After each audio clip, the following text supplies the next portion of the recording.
Rompecabezas. Zona Central.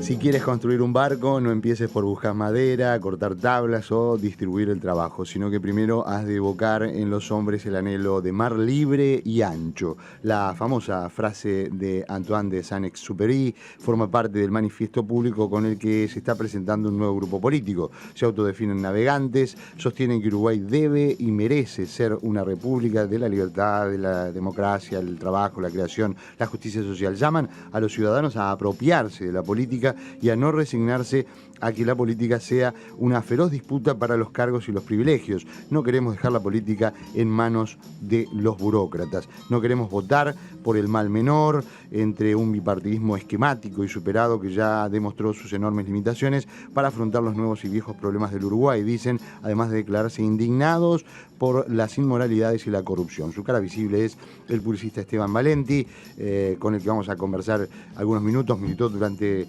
casi 3 décadas en el Partido Comunista Uruguayo, al que ingresó siendo adolescente, fue adquiriendo peso hasta convertirse, dicen algunas crónicas, y sabemos que es así, en el hijo pródigo del secretario general y líder del partido, Rodney Arismendi. Y bueno, hoy por hoy está en esta situación, ¿no? Bienvenido, Valenti, ¿cómo andas? ¿Cómo anda? ¿Bien? Bien. Bien no estoy. No, ya sé que no, además leemos y hemos leído. 47 años, claro. Te puedo asegurar que cuando uno ha sentido la política como un proyecto de vida, ya tuve un naufragio terrible con la caída del muro de Berlín, que lo sufrí, no lo sufrí como una derrota política, lo sufrí como una derrota humana, personal. Yo tenía puesto todas mis expectativas de una respuesta ante el mundo, y ahora en el Frente Amplio, que nos contenía todo, hice lo imposible, te puedo asegurar que hice lo imposible para tratar de torcer algunas cosas, pero ya con esas cosas no estoy dispuesto a convivir. ¿Cuándo fue el primer llamado de atención? Que usted dijo, esto ya no es una diferencia, porque uno puede tener, ¿no? Evidentemente, además de una coalición de partidos, uno va teniendo diferencias y puntos de vista distintos. Pero ¿cuándo fue cuando usted dijo, bueno, esto va para otro lado? ¿Cuál fue la primera señal? Lo maravilloso del Frente Amplio es que gente que se peleaba duramente en las asambleas sindicales, estudiantiles, en la vida, en la prensa, que polemizaba, hizo un milagro. Creó un elemento sin amatonar las diferencias, al contrario. Vos escuchabas los discursos después del 71 y cada uno hablaba y decía cosas diferentes, de carácter ideológico, claro. Entre social marcadas, claro. La socialdemocracia, sí. El comunismo. Había diferencias marcadas. Los ballistas, los blancos que estaban en el Frente Amplio, sí. El general Sereni, teníamos diferencias. Claro. Eso le dio una vitalidad, le dio una visión del país, un arraigo que fue creciendo muy grande. Ahora, no es lo que cambió porque yo tengo diferencias. Diferencias voy a tener siempre. Tengo ahora con mis compañeros nuevos en Navegantes. Claro. ¿Cómo no? Bueno, por eso yo le pregunto cuándo fue que empezó cuando algo. Empezó, dijo, no, esto no son las diferencias de siempre. Acá hay algo que es distinto. Empezó con el tema de la corrupción. El tema de la corrupción siempre fue en la izquierda un discurso recurrente. Es decir, siempre hablamos de aspectos de amiguismo, de corruptelas, de actos de corrupción, de políticas corruptas, por ejemplo, el lavado de dinero organizado a través de la SAFI. Siempre fue un discurso central. Yo, vos sabés que estaba escuchando, estos días me puse a escuchar los discursos de Lula cuando perdía las elecciones y cuando ganaba las elecciones y cuando las ganó. Un tema central era la corrupción. Sí. Escuché los discursos de Haddad, no existe el tema. No existe el tema. Entonces, ¿cómo vas a poder borrar? ¿Y por qué no existe? Porque la corrupción ocupa un espacio en la vida del PT absolutamente central. Sí. Entonces, cuando en el Frente Amplio la corrupción no tiene el nivel ni de la Argentina, porque a mí no me gusta esa cosa media grosera, ¿no? De que tirás todo y que la oposición tradicional lo hace muy frecuentemente y no le da ningún resultado, por eso están planchados. Pero ¿sabes qué pasa? La corrupción es el único cáncer que tiene un doble fenómeno. Por un lado produce metástasis, pero por otro lado produce contagio. Es el único cáncer que tiene esa doble condición.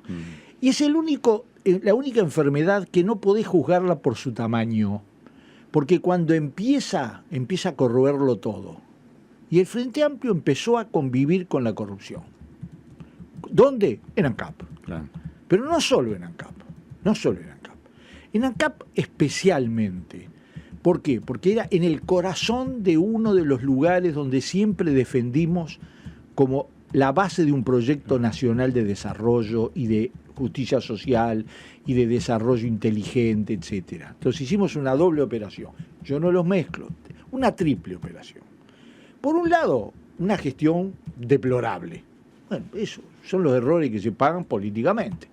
Y yo te estoy hablando no son 800 millones de dólares. Yo he demostrado que son 1.600 porque son 800 millones de dólares que se capitalizaron, que hubo que cubrir por parte del Estado, y otros 800 que no se ganaron. Claro. Que para una empresa que en 6 años facturó 18.000 millones de dólares, bueno, es una cifra. Son cifras brasileras. Es una cifra, claro. Pero ese es un problema, una gestión deplorable.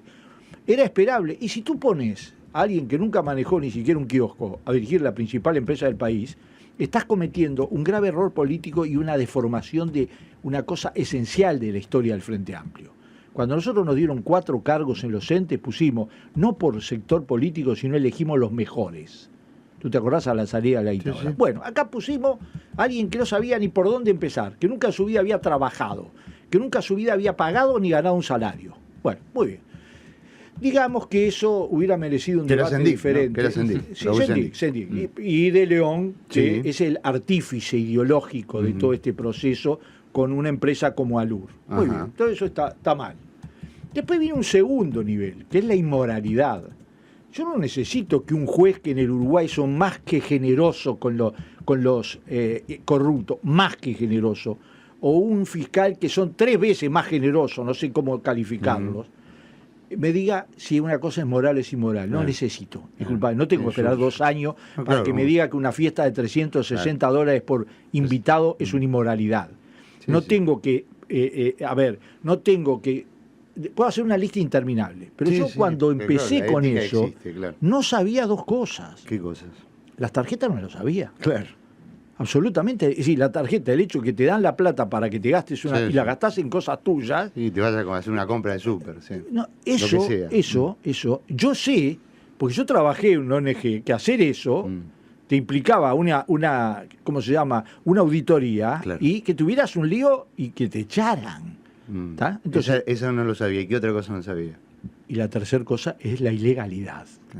Es decir, cuando yo te digo la ilegalidad, te digo lo que dijo la JUTEP, te digo lo que dijo el fiscal, te digo lo que dijo el juez. Y el Tribunal de Conducta Política también.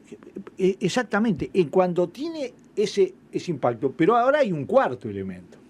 Es que cuando vos tenés que la fuerza política a la que vos perteneciste, por la que vos luchaste, por la que vos hiciste que ganara las elecciones algo, porque a mí me vinieron a buscar en las elecciones de 2014. Sí, usted estuvo ahí. 2014, cuando yo no estaba en la campaña central, vino Tabaré Vázquez y Mujica a buscarme, y yo lo hice, y hice una parte final de la campaña, no la campaña publicitaria, porque eso no se arreglaba con publicidad, eso se arreglaba con política. Muy bien. No me pagaron un peso, no lo pedí y no lo reclamo, y no le reclamé nada. Pero ¿sabes qué pasa? Resulta que esa fuerza política, simplemente por cálculos menores o cálculos lo que sea, ni lo sanciona, ni lo expulsa, al contrario, le da un título en un plenario nacional que no tiene, ¿no? Porque ustedes se acuerdan del plenario. Vamos a acordar, claro. Y además, los senadores del Frente Amplio lo liberan de toda responsabilidad en cuanto a la gestión de ANCAP. En un documento que es la vergüenza total. Ahí se armó el combo, digamos, ¿no? Bueno, fue completito. Ahora, le pregunto sobre el tema específicamente. ¿Se indica en usted, y básicamente en realidad en su esposa, en Selva Andrioli, el hecho de haber hecho trascender que Raúl Sendik no tenía el título de licenciado? Es mentira. ¿Sí? Pero Selva fue tutor de él en Cuba. No. Cuando llegaron a Cuba los 2 Sendik, los cubanos le pidieron a Selva que, como venían con un nivel educativo muy bajo y tenían que entrar en la educación cubana, Selva, que era maestra y profesora, sobre todo de idioma español, los ayudó en esa parte. Punto. Nada más que eso. Les dio unas clases para eso. Después, como vos, se enteró, ni le habíamos dado importancia al tema de que la licenciatura. Fue una periodista que le preguntó. A ver, el principal pasador de la información fue Raúl Sendic. Habló con una periodista, primero dijo que no tenía el título, después dijo que tenía el título, después dijo que lo iba a traer. ¿Y sabes por qué dijo que lo iba a traer? ¿Y sabes por qué le hizo decir a Lucía Topolansky que lo había visto? Porque ellos se jugaban a que los cubanos levantaban el título. Se lo iban a inventar, se lo iban a hacer, se lo iban a dibujar. Y los cubanos no le mandaron nada, hicieron muy bien, porque una de las cosas más prestigiosas que hay en Cuba es la universidad. Entonces no se van a jugar por este personaje, todo su prestigio fabricando un título cuando no lo tenía absoluto. Y las cosas que se inventaron. Ahora, te puedo decir, se dijeron dos cosas, que yo le pasaba los datos, mentira. Yo hice carpetas y se la pasé a los dirigentes del Frente Amplio. ¿Claro? Ajá. Absolutamente, sabían cuando lo eligieron todo que iba a explotar, porque había que leer nomás que los balances de ANCAP para darse cuenta que eso inexorablemente iba a ser un escándalo. O sea, informes que le hizo de cuando estaba colaborando con la campaña, ahora en 2014. Absolutamente, absolutamente. Ajá. Y se lo di, no por internet, en la mano.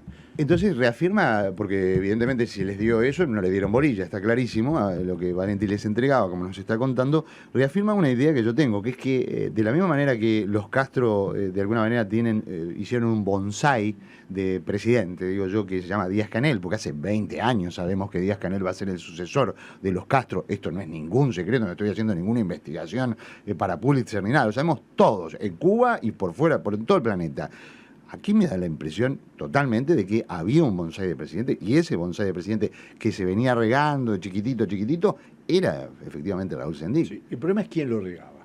¿Y quién lo regaba? Porque vos en Cuba... Mujica dicen que lo regaba, claro. No, eso ni que hablar. Sí, eso ni que hablar. Pero yo creo que lo regaban varios. Y el proyecto era mucho más complejo, porque como en Uruguay hay democracia, el proyecto era mucho más complejo. ¿Cuál era el proyecto? El proyecto es que Sendic y su grupo ocuparan el espacio central que ocupaba el astorismo.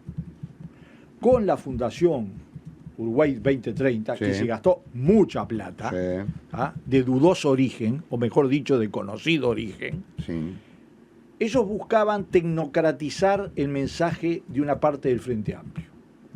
Aquellas mesas redondas, con pantallas gigantes, trayendo especialistas, etc. Después, una campaña electoral muy inteligentemente hecha, que no se jugó a la publicidad, se jugó a un equipo humano contratado de funcionarios que recorría toda la campaña electoral interna del Frente Amplio y hacía que los actos del interior y de Montevideo parecieran actos de la 711. Ese proyecto tenía, además, ante a ese, el proyecto de que todo el mundo... se pregunta la campaña electoral cómo fue que llevó a Sendic hasta la vicepresidencia, haciendo la más grande mentira de toda. Yo no conozco en la vida política del país a alguien que haya organizado una mentira tan bien. ¿Vos viste ese cuento de que en un puesto de frontera hay un tipo que pasa con una carretilla y la deja, pasa otra carretilla, la deja? Bueno, ¿qué está contrabandeando? Carretilla, ¿no? No hay que ser un genio de las técnicas de inteligencia aduanera. Claro. Esto era lo mismo. Se gastaron millones de dólares, decenas de millones de dólares de publicidad para levantar la imagen de una gran figura, de un gran gestor público de primer nivel de la izquierda uruguaya, con además otra gran proyecto que era ALUR. ¿Vos te crees que por qué abrieron en plantas en todos lados? Porque el proyecto era poner un pie en cada lugar, costara lo que costara. Porque la orden de gastar plata se la dio Mujica a todos los entes. No. Al Banco República, que daba más ganancia que todos los demás juntos, quiso construir una sede ahí y la necesitaba, y le dijeron que no la construyera. ¿Te acordás tú de eso, no? Sí. Ante él se gastó un poco más de plata de lo que correspondía, enterrando caños que después, dentro de poco, van a ser de relativa utilidad. Pero lo hizo, se gastó todas las reservas, pero lo hizo. Pero ANCAP no hizo eso. ANCAP tiró la plata. Que vos hayas ganado la licitación con Repsol para la desulfurizadora y la haya terminado YPF y hayamos pagado 40 millones de dólares de más por juicio, y todavía haya venido Cristina Kirchner a decirme que era una colaboración, y que un dirigente sindical, haciéndose el simpático como Abdala, dijera que sí, que efectivamente la presidenta, y todos sabíamos que había costado 4 veces más, pero que después la planta de Alur, y eso habla de la justicia y el nivel que tenemos también en la justicia, la planta de Alur costó 4 veces más.